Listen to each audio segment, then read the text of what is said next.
Good day po sa bawat isa. Ngayon po ay papasok tayo sa isang bagong serye regarding new attitude. What I love about this topic is because this will give us a very good perspective on how we can have a new attitude. A new attitude will help us on how we can navigate life this year, 2021. Alam ko po bawat isa sa atin are very much familiar with Waze or Google Map. Now, the only way for us to reach our destination, especially kung hindi natin alam yung lugar, all you got to do is access that mobile app which is Waze, and you have to type the destination, and the Waze app will be the one to guide you para mapuntahan mo yung gusto mong mapuntahan. Now, contrary to that one, that is also the same when it comes to our spiritual life.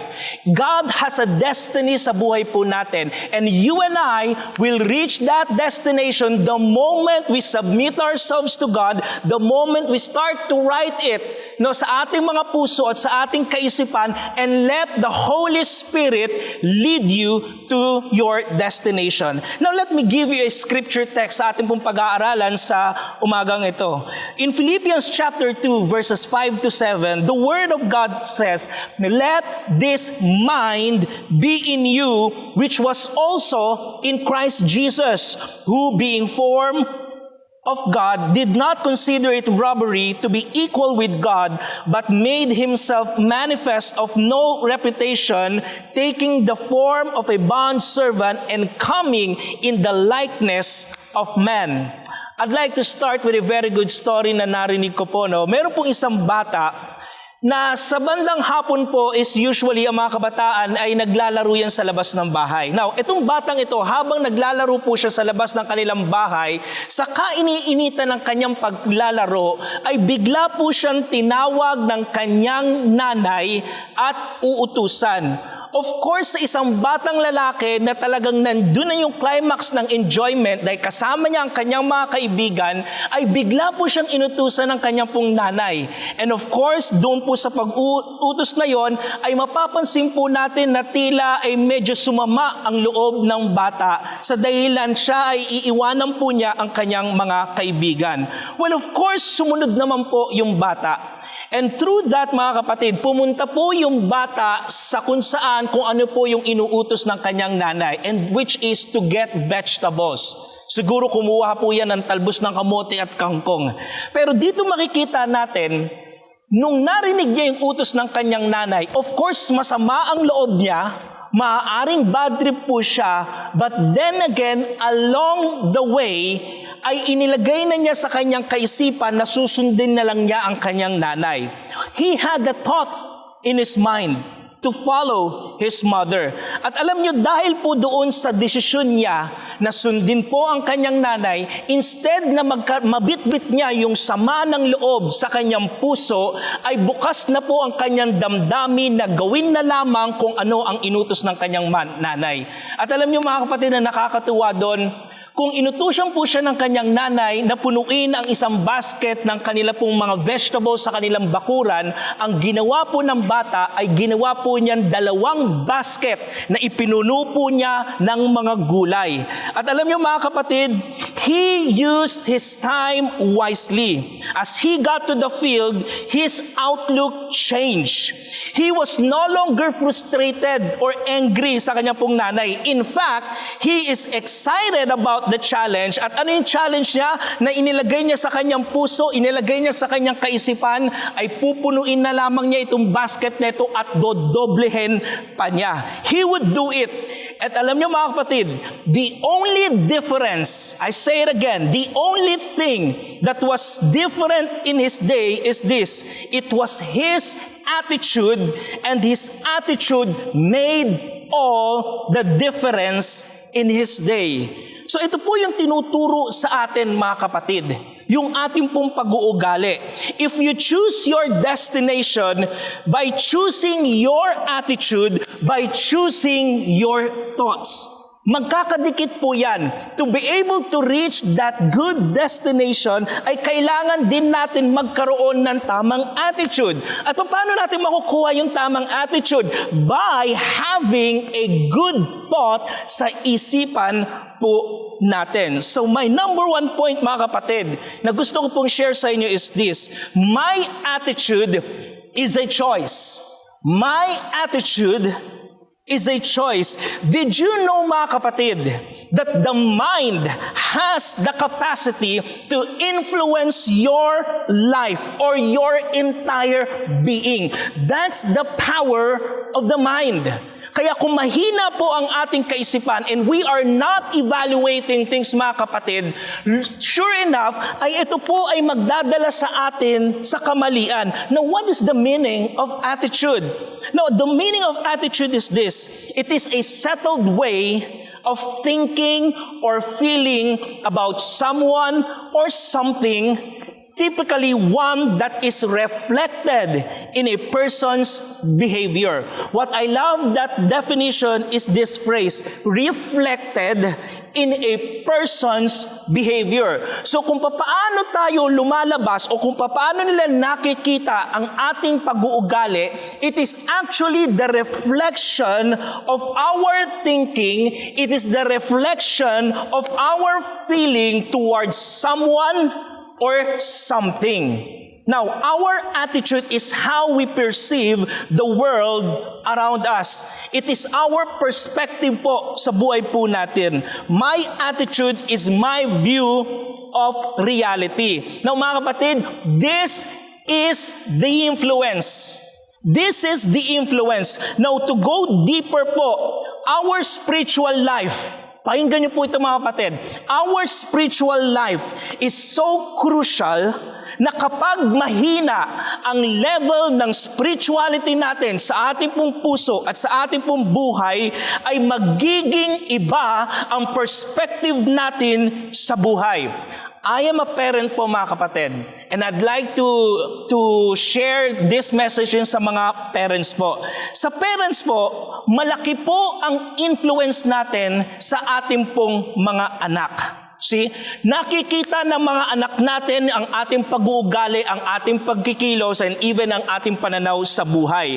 And this is the main reason why I have to bring this perspective na your children is the reflection of you. I say it again, your children is the reflection of you. So yan ang dapat nating isipin. Malaki ang impluensya natin sa ating mga anak. Some people have a good attitude and some people have bad attitude. Now, the interesting part of this topic is this: a person with a good attitude can be in the same exact situation as another person who instead has a bad attitude. So ano po ibig sabihin yan? Parang ganito po parehas ang sitwasyon na nadanasan na itong dalawang lalaki. If you will imagine that there's two person here. So, itong dalawang taong ito, pag nakaranas po yan ng isang bad situation sa buhay po nila, one will respond in a good way and the other one will respond in a bad way. So, makikita nyo, same scenario but different response. So going back again sa story ng boy, di po ba? What does that tell us? It tells us that we can choose what attitude we have no matter our situation. Bagamat nagsimula yung batang lalaki na masama ang loob niya sa kanya pong nanay, but along the way, he changed his mindset, he changed his perspective, sinunod niya ang kanyang mga magulang, at true enough, ang output po nun, mga kapatid, is this: ay gumawa po siya ng tama at nahigitan pa niya. So yun po, ang pinakamaganda po doon sa turo po ng storya ng bata na yon. Now, ito na po, mga kapatid. Hindi mo aayusin ang trabaho mo pag galit ka. Let me bring that point to you. Hindi mo aayusin ang trabaho mo pag galit ka. So let this mind be in you. Sabi rito sa main text natin sa Philippians chapter 2, verses 5 to 7, which was also in Christ Jesus, who being in the form of God, did not consider it robbery to be equal with God, but made himself of no reputation. Nagpakumbaba, taking the form of the bond servant and coming in the likeness of men. Now in this verse, mga kapatid, we see our Lord Jesus Himself choosing His attitude. Now, the word mind sa verse po nun, mga kapatid, the Greek word for that one is proneo. Now, ano po ibig sabihin ng proneo? Understanding. See, importante talaga yung understanding, yung nauunawaan po natin. Now, the question is, what is your foundations of understanding bago ka gumawa o mag-respond o gawin ang isang bagay? See, hindi lahat ng narinig po natin ay tama. That is why importante yung foundations of our understanding in order for us to respond properly sa kung anumang sitwasyong dinadanas natin sa ating pong buhay. That's why I love the verse na sabi sa Proverbs chapter 3 verses 5 and 6, trust in the Lord with all your heart and lean not on your own understanding. In all your ways acknowledge Him and ye shall direct your path. So ibig sabihin, di ba, kailangan na matinding pagtitiwala sa Diyos at huwag basta-basta magtiwala sa ating sarili. Yan ang ipinapakita ng Biblia po. The attitude of the Lord Jesus Christ is this: He is a humble servant. And I pray to God that we can also have that character sa buhay po natin to replicate the attitude of our Savior, Jesus Christ. He came not to be served, but to serve and to give His life a ransom for many. That's the best verse that I could hear right now. Di ba? Yan ang attitude ng ating Panginoon. He has this attitude na serving others before serving Himself. Now, in this verse 7, sinabi po rito, itong pagpapakumbaba, He made Himself of no reputation. Yan ang ugali ng ating Panginoong Kristo. And I hope and pray na hindi tayo yung tipong laging nagmamatas. Yes, probably God has given us with skills, with talents, with ability. Yes, we have the wisdom and the knowledge sa mga experiences natin, mga kapatid. But true enough, yan mga magagandang bagay na yan is just a tool for us on how we can serve others and serve in the kingdom of God. Now, alam niyo mga kapatid, the phrase made himself of no reputation, did you know na ang Greek word po niyan ay kenosis? If you go to the Bible College, ay pag-aaralan po niyo yan sa Christology. And you will study about the doctrine of kenosis. Kenosis means empty. So dito pinapakita that sometimes you have to empty yourself in order for other people to see kung ano talaga yung nasa puso at nasa damdamin po natin. In order for us to receive the Word of God sa buhay po natin, you have to set aside, or emptying yourself ang lahat ng mga negativities natin sa ating pong buhay so that you will be filled by the Holy Spirit and receive the words gladly in your heart. Alam mo mga kapatid, if you choose to humble yourself and adapt the attitude at meron tayong view of a servant, mga kapatid, napakagandang magiging resulta yan sa buhay po natin. At pinakita yan ng ating Panginoong Kristo. Mas pinaramdam ng ating Panginoong Kristo, alam niyo mga kapatid, ang pag-ibig, hindi position. Diyan tayo nagkakatalo, mga kapatid. It's because sometimes people would edify their position rather than loving the person. So dito dapat magkaroon tayo ng observation sa buhay po natin. See, pero sa ating Panginoon, pag-ibig ang kanyang inuna, hindi ang kanyang position. So, in the midst of His glory, in the midst of His power, in the midst of His majesty, He chose to enter into the world in a form of a servant. Napakasarap na marinig ang ganyang kabutihan, kung gaano katindi ang kabutihan po ng ating Panginoong Hesukristo. So how can we do this? How can we have that new attitude sa buhay po natin? The Bible tells us very clear, the key to choosing our attitude is in our thoughts. Dito yan, mga kapatid, nagsisimula. Alam niyo ba, mga kapatid, na ang ating thoughts, yan ang gumagawa ng ugali mo. See? Let me repeat that. Our thoughts, ang ating pag-iisip, yan ay ang gumagawa ng ating pag-uugali. Again, our attitude is a choice. Whether you will do good or whether you will do bad. Di ba? Kaya sabi sa Bible, let this mind be in you. See, our attitude comes from our thoughts. Now, let me bring down with a very good verse in 2 Corinthians chapter 10, verse 45, 4 and 5. The Word of God says, "For the weapons of our warfare are not carnal, but mighty in God, for the pulling down of strongholds, casting down arguments, and every high thing that exalts itself against the knowledge of God, and bringing every thought into captivity to obedience of Christ." So napakalinaw po na ina-advise sa atin ng Scripture. God tells us here that we are to be active in controlling our thoughts. Kung kaya mong kontrolin ang kinakain mo, I hope and pray na kaya mo ding kontrolin ang pag-iisip mo. Yan ang dapat natin bigyan linaw sa ating pong buhay. Controlling the thoughts that we have. At alam niyo mga kapatid, He gives us 3 areas. I would like to share these 3 areas in which we need to control our thoughts. Area 1 is this: destroying strongholds of thoughts. Destroying strongholds of thoughts. Ano po ba yung strongholds? Now, the Word of God says, a stronghold is a fortress. See, base camp yan, mga kapatid. Now, tingnan niyo po to.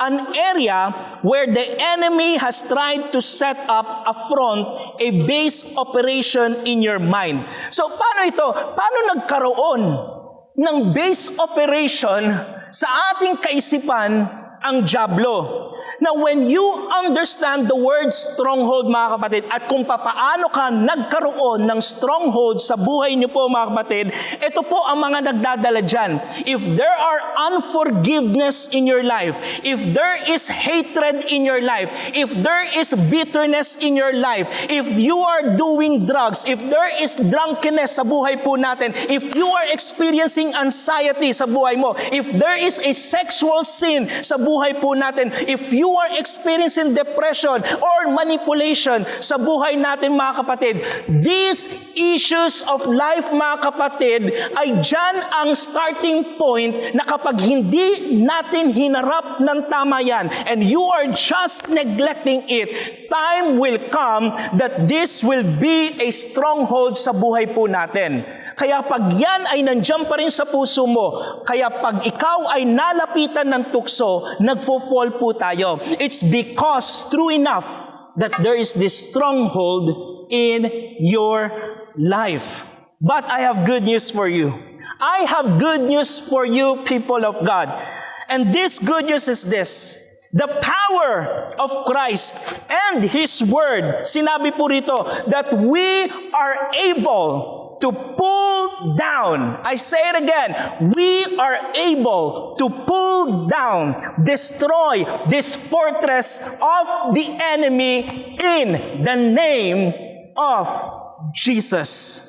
Ask yourself, what thoughts do I have all the time, every day, that I know are not true? Bantayan mo kung ano yung madalas mong isipin, mga kapatid, and start changing it.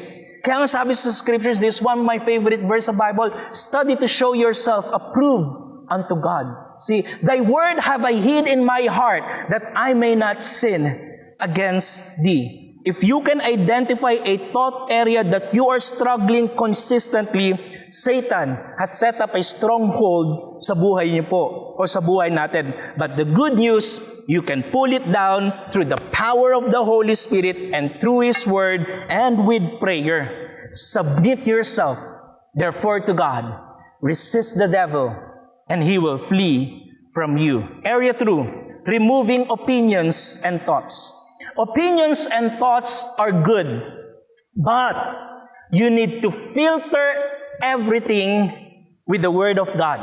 Kaya kung walang nag-filter yung mga bagay na nakikita mo, yung mga bagay na narinig mo, maapektuhan ang puso at ang damdamin mo. That's why there's this Word of God. That's why we have a church. That's why we have pastors and spiritual leaders that can help you. That's why we have this gathering. Online man lang yan or actual man yan, mga kapatid. You need to hear the Word of God because the Word of God can filter any opinions or any thoughts na pumapasok po sa ating pong buhay because those are deceptive thoughts and deceptive thoughts can harm sa buhay po natin. Area 3, capturing thoughts. Capturing thoughts. Ang sabi po rin sa Bible, and bringing into captivity every thought in obedience to Christ. Ibig sabihin, kaya natin hawakan yan. At pag alam mong, oops, mali na tong iniisip ko, kuhain mo kagad. Do not entertain it and set it aside. Pero kasi once na in-entertain mo ang negative thoughts, eto na. At nilaro mo yan sa isipan mo. And you play that thing in your mind. Tingnan nyo po, magiging malala or maapektuhan ang buhay mo. And that will lead you to sin. Kaya pag alam natin mali, yung ating iniisip, captured it. See? So are you constantly, ito nga matinding question, are you constantly thinking about Christ? Are you amazed by His gospel and how He has saved you? Does every thought that you have lead you closer to obedience to Christ? Yan ang challenge sa ating mga kapatid. We must apply it every day to our hearts. We must allow the truth of the gospel to permeate and influence our action. Now, question again. Why is all this important? Ba't kailangan po ito? Why is my attitude something I should be concerned about? And why should I be interested in capturing every thought for Christ? Well, ito po yung point number 3. It is because my attitude determines my destination. Yun ang maganda. That's the good news, mga kapatid. My attitude ultimately determines my destination. Kaya po sabi sa Proverbs chapter 4, verse 23, keep your heart with all diligence, for out of it springs the issues of life.